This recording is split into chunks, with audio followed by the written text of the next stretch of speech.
حضرت حکیم الامت تهانوی رحمت الله تعالی علیه میفرماد حضرت نوح علیه السلام دعا کرد، 950 سال تو قوم خودش تلاش کرد، بعد از 950 سال کاسه صبر او لبریز شد و به درگاه الله دعا کرد که الله یک خانه از اینها رو هم سالم نگه ندار. الله همه اینها رو چون دل دوست او رنجید، من عاد لی ولیا فقد آذنته بالحرب، الله به میدان جنگ آمد، دل دوست او رنجید.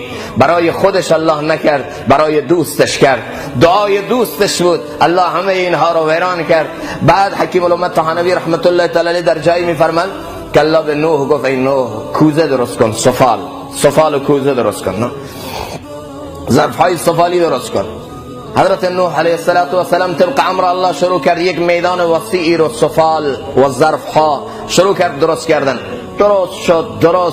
درست شد یک میدان وسیع. بعد از این که این قوم عذاب شدن، بعد که تمام شد که الله این میدان پر از این کوزه و پر از این ظرفهای سفالی شد، حالا امر چیه الله؟ چیکار کنم الله؟ الله سبحانه و تعالی فرمود همه رو بشکن، امر همه اینا رو بشکن. حضرت نوح علیه السلام شروع کرد همه اینا رو شکستن. وقتی میشکست ته دلش فرحت بود، الله اینا رو من درست کردم، خودم میشکرم. اینا رو که همه رو شکست، یک گوشه نشست، زانوی غم گرفت، به اینا نگاه میکرد، اینا رو خودم درست کردم، اینا رو خودم ویران کردم. اون موقع الله سبحانه و تعالی به حضرت نوح علیه السلام گفت ای نوح غم زده شدی، ای نوح برای تو سخت بود، کوزه هایی که خودت درست کردی شکستی، سخت بود نه؟ گفت بله. گفت برای من از این سخت تره که بنده ای که خودم خلق کردم، لقد کرمنا بنی آدم، برای من سخت اون بنده ای که خودم خلق کردم و نفخت فیه من روحی، برای من سخت بنده ای که خودم خلق کردم، لقد خلقنا الانسان فی احسن تقویم، در بهترین شکل و صورت. برای منم سخت اون بنده ای که من او رو خلق کردم برای محبت خدا. انی لک محب، من دوست دارم، من تو رو میخوام. فبحقی علی کلی محبا، تو هم با من محبت کن. بنده ای که من میخواستم با او سر و سودایی داشته باشم، به او گفته بودم من تقرب الیه شبرا، یک وجب بیا، تو یک وجب بیا، من به سمت تو یک دست میام، تو یک دست بیا، من به اندازه 2 دست میام. بنده من تو آرام بیا، تو آرام حرکت کن، من با رحمت خودم به سمت تو دوان میام. ای نوح علیه السلام خوب گوش کن، دعای تو بود من این قوم را عذاب کردم، اما عذاب بنده های من بر من سخته. الله عذاب ما رو دوست نداره، والله قسم الله عذاب رو دوست نداره، اما ما هستیم که عذاب رو بر خودمون میخریم. الله مهلت میده، الله فرصت میده، اما وقتی بنده الله تو این مهلت و فرصت، گاهی عذاب الله تا دم خانه میاد، گاهی عذاب الله تا تو خانه میاد، شاید این بگه استغفر الله، شاید این ما کان الله لیعذبهم وانت فیهم وما کان الله معذبهم وهم یستغفرون.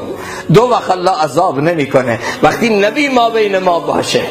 نبی امروز نیست، اما یک چیز دیگه هست، اگر یک کار دیگه هم بکنیم الله عذاب نمیکنه، استغفاره. هرگز الله قومی که استغفار میکنه، هرگز قومی که به سمت الله متوجه میشه، و ما کان الله معذبهم و هم یستغفرون. استغفار کنیم، از گناهان خودمون به درگاه الله توبه کنیم. اگر قومی بر گناهان نادم بود، بر گناهان شرمنده بود، بر گناهان خودش نادم بود و خواست تدارک بکنه، خواست برگرده، خواست صلح بکنه، آغوش رحمت الله بازه. یا ایتها النفس المطمئنه، یا ایتها النفس المطمئنه.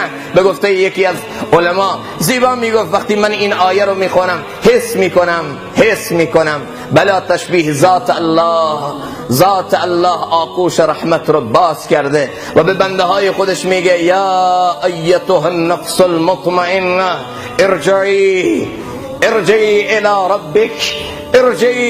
ربک. کی میخوای بیه؟ پروردگار تو هم، رب تو هم، من تو رو خلق کردم، من از مادر به تو مهربان ترم. ارجعی الی ربک راضیه مرضیه فادخلی فی عبادی وادخلی جنتی. الله آغوش رحمتش بازه. اگر شب بیایم این آغوش بازه، روز بیایم این آغوش بازه. رحمت او بهانه میخواد، بهانه، یک بهانه. بهای محبت الله رو کسی نمیتونه بده. بهانه درست کنی. بهانه صلح با خدا اشکه، بهانه صلح با الله سجده است، بهانه صلح با الله اینه که یک دفعه از ته دل اعماق وجود خودت با رب خودت صلح کنی، بگی الله صلح کرد، الله آشتی کردم، الله میخوام عوض بشم، الله میخوام مال تو بشم. الله تمام این معادله رو عوض میکنه، الله تمام چیزها رو پاک میکنه. التائب من الذنب کمن لا ذنب له. کسی که از گناه توبه میکنه گویا اصلا گناه نکرده، اصلا گناه نکرده. حتی بعدا الله سبحانه و تعالی به او طعنه نمیزنه. یادت هست تو یک روز نافرمان من بودی، یادت هست فلان روز تو گناه. خودش طعنه نمیزنه، به دیگران هم میگه بنده گناهکار من که توبه کرده بهش طعنه نزنید. من عیر اخاه بذنب قد تاب منه. کسی که بنده من رو که بعد از گناه با من صلح کرده، بعد از گناه با من توبه کرده، اگر کسی اونو طعنه بزنه الله او رو رسوا میکنه.